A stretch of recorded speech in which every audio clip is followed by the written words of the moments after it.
Civil सेवा दिवस पर सीएम शिवराज ने अधिकारियों को धमकी वाले मामले पर कमलनाथ और गोविंद सिंह को आड़े हाथों लिया। सीएम ने कहा कि ऐसे बयानों की निंदा करते हैं। गोविंद सिंह और कमलनाथ ने प्रदेश में सरकार बनने पर अधिकारियों को देख लेने का बयान दिया था। ये भारतीय जनता पार्टी के गुलाम हो गए। अब अधिकारियों ने अपना ईमान भारतीय जनता पार्टी के नेताओं के चरणों में गिरवी रख दिया है। कानून के विपरीत आम जनता पर जुल्म ढा रहे हैं, मनमानी तरीके से निर्णय ले रहे, भ्रष्टाचार कर रहे हैं। 6 महीने के बाद पूरे कांग्रेस की सरकार बन पर ऐसे अधिकारियों को चुन चुन कर सबक सिखाया जाएगा, उनको सिखाया जाएगा कि नौकरी कैसे की जाती है।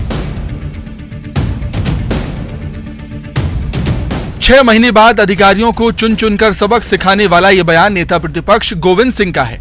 गोविंद सिंह का ये बयान सिविल सेवा दिवस के दिन ही आया। वहीं ये कोई पहली बार नहीं है। इससे पहले कमलनाथ भी कई बार चक्की पीसने वाला बयान दे चुके हैं। अधिकारियों को चेतावनी वाले बयान पर सीएम शिवराज ने अपनी प्रतिक्रिया दी, साथ ही बयान की निंदा की।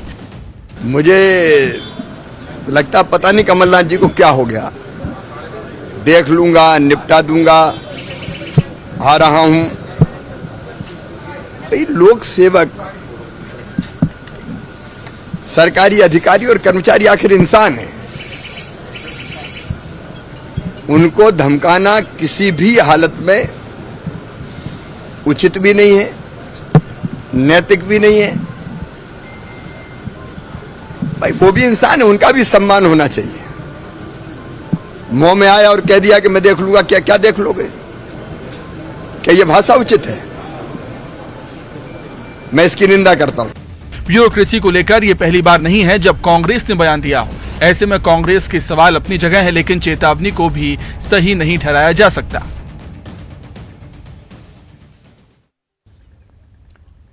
सीएम शिवराज ने एक बार फिर कांग्रेस पर बड़ा हमला बोला।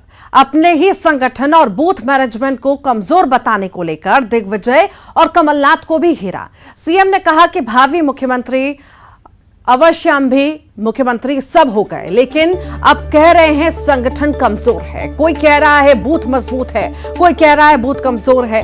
अब कमलनाथ सही बोल रहे हैं या दिग्विजय, दोनों फैसला कर लें। वहीं राहुल गांधी पर भी निशाना साधते हुए बोले, एक तरफ कोर्ट में जाते हैं और दूसरी तरफ कोर्ट के बारे में उल्टा सीधा बोलते हैं। राहुल को अपनी गलती स्वीकार करनी चाहिए। इसके अलावा सूडान में फंसे जयंत को लेकर सीएम ने कहा कि उनको लाने का प्रयास जारी है।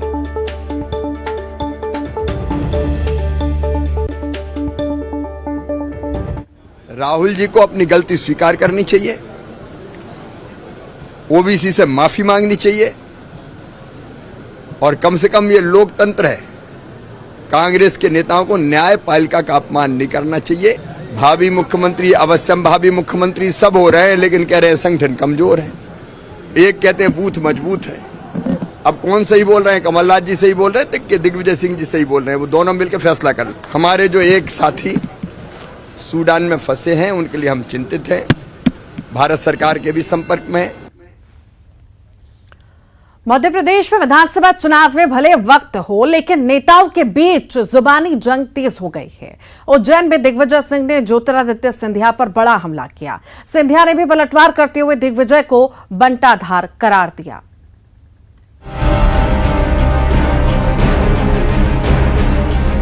मध्य प्रदेश में 2023 की महाभारत के लिए भले ही तारीखों का ऐलान नहीं हुआ हो, लेकिन बयानों के तीर खूब चल रहे हैं। उज्जैन पहुंचे दिग्विजय सिंह ने सिंधिया पर बड़ा हमला किया। दिग्गी राजा ने कहा कि हे प्रभु महाकाल, दूसरे सिंधिया कांग्रेस में पैदा न हो। हे प्रभु, हे महाकाल, दूसरे ज्योतिरादित्य सिंधिया कांग्रेस में पैदा न हो। गरीब, अनुसूचित जाति, जनजाति का विधायक नहीं बिका, ये भी बैठा है दिल्ली में। 25-50 करोड़ के ऑफर ठुकरा दिए। कौन बिक गए? बड़े बड़े राजा महाराजा लोग, जमींदार लोग बिक गए। बात यही है कि ये इस देश में जो विचारधारा से जुड़ा हुआ है वो कभी नहीं बिकेगा। दिग्विजय के हमले का जवाब भी आया। ज्योतिरादित्य सिंधिया ने ट्वीट किया और उनके ही अंदाज में बंटाधार बताकर पलटवार किया। सिंधिया ने अपने ट्वीट में लिखा, हे प्रभु महाकाल, कृपया दिग्विजय सिंह जी जैसे देश विरोधी और मध्य प्रदेश का बंटाधार भारत में पैदा न हो। बीजेपी की सरकार बनने के बाद कांग्रेस ने उपचुनाव में बिकाऊ और टिकाऊ को मुद्दा बनाया जरूर था, लेकिन जनता को रास नहीं आया। अब जबकि सिंधिया पर कांग्रेस सीधा हमला बोल रही है, ऐसे में फायदा कितना होता है ये आने वाले वक्त में साफ होगा।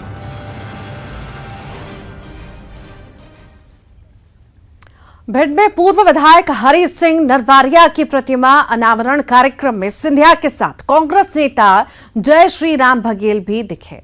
जय श्री राम बघेल ने सिंधिया की जमकर तारीफ भी की। अब इसे लेकर सियासत गर्मा गई है।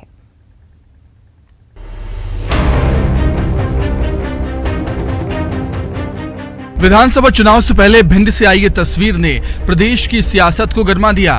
तस्वीरें भिंड की हैं। मौका है सिंधिया समर्थक रहे हरि सिंह नरवरिया की प्रतिमा का अनावरण कार्यक्रम का। यहां सिंधिया हैं, साथ ही कांग्रेस नेता जय श्री राम बघेल भी हैं। यही नहीं, बघेल ने सिंधिया की जमकर तारीफ भी की। तो मैं चुनौती देता हूँ, कोई भी शक्ति हमारी विचारधारा से विचलित नहीं कर सकती। पक्का कांग्रेसी और कांग्रेसी रहूंगा, लेकिन महाराज दिल में रहेंगे, क्योंकि इस खानदान ने हमें बढ़ाया।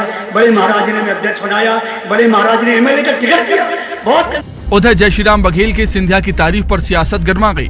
बीजेपी ने कहा कि सिंधिया जनता से जुड़े हुए नेता हैं और यही वजह है कि कांग्रेस नेता भी उनकी तारीफ करते हैं। देखिए, सिंधिया जी को हालांकि कांग्रेस पार्टी से सर्टिफिकेट नहीं चाहिए, लेकिन कांग्रेस के बाकी नेता भी ऑफ द रिकॉर्ड स्वीकार करते हैं, मानते हैं कि सिंधिया जी लगातार जनता से जुड़े रहने वाले और जनता के लिए काम करने वाले राजनेता हैं, जनप्रतिनिधि हैं। वहीं कांग्रेस ने कहा कि ये शिष्टाचार भेंट मुलाकात थी और इसके कोई सियासी मायने नहीं है। देखिए, लंबे समय काम किया है साथ में, और जिस क्षेत्र में वो जाएं और वहाँ के कुछ पुराने परिचित अगर उनके किसी कार्यक्रम में पहुंचते हैं तो उसको सिर्फ एक शिष्टाचार भेंट के और शिष्टाचार एक उसमें देख सकते हैं, आगे कुछ नहीं देखा जाएगा इसको। ग्वालियर चंबल संभाग में सिंधिया परिवार का दबदबा रहा है। ऐसे में किसी कांग्रेस नेता की सिंधिया की तारीफ के सियासी मायने हैं, भले कांग्रेस इसे स्वीकारे या ना स्वीकारे।